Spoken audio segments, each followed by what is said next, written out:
Hey team, hope you've had a great week.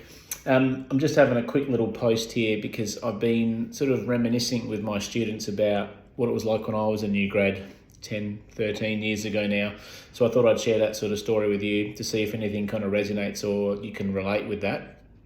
I just remember my sort of first week as a physio in private practice. My first day, I had 3 patients. First patient was that middle-aged female acute discogenic back. The patient that walks in hunched over at 90 degrees, the ones that you're petrified to see as a student because you don't know what to do. And then my first ever paying client was one of those, and it went from wrong to it just went horribly wrong. So I remember patient walks in hunched over, literally jumps on the bed face down to start the subjective. So I remember just kind of sitting there going, oh, I'm supposed to, ask you questions before I kind of get you on the bed and start assessing you.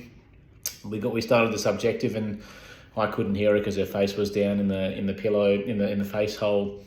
And I couldn't hear if she had said I was picking up my daughter or granddaughter.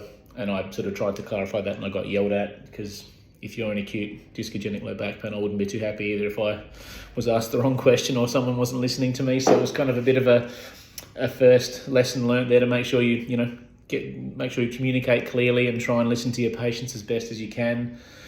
And then that was my first strike. And then the second strike was as I went to start my objective assessment after having the chat for the subjective.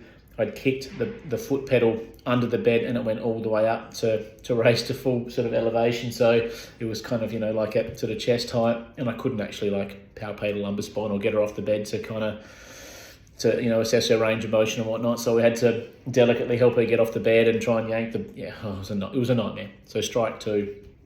And then, I thought I'd butchered it and I thought I would never see that patient again. Ended up seeing her, for 6 weeks, so 2 or 3 times a week. We finally got her back on track and she did well.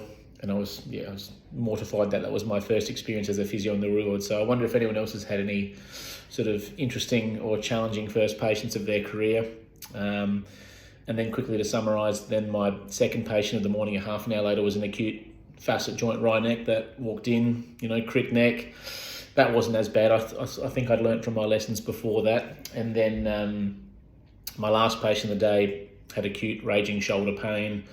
I sort of just fluffed my way through it, and then I never saw that patient again, and I sort of was a bit confused why. I thought I'd had a good chat, did a good assessment, and then I rang her a few days later because we'd planned to try and catch up a few days later, and it turns out she had shingles. So me being a nervous, new physio on day one, I didn't take her shirt off to look at that obvious raging rash that would have been on the back of her shoulder. So that was another lesson learned. Probably my third strike for the day was make sure you do the simple things right and you won't miss things that can be referred on and managed accordingly. So those are my sort of common stories that some of you, if you were a past student of mine, you've probably heard those stories, but I was just curious to see if that resonates with anyone else and anyone else has any stories they'd like to sort of share in the comments below.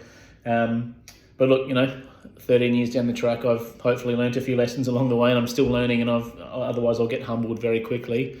But yeah, that's what sort of led me to design this 12-week online coaching program for shoulders, so you guys can improve your confidence and knowledge. So you don't act like me in your first day and sort of try and fluff your way through it, and then you can, be seen as the expert when it comes to assessment and management. For me, it's shoulders that I like treating the most. But yeah, so that's where my motivation for this has come from. So, but enough rambling. I'd love to hear from you guys. Please give me a comment or tell me some stories about your first few days as a physio, and hopefully we can all have a bit of a chuckle together and in a safe environment. So thanks team, talk to you soon.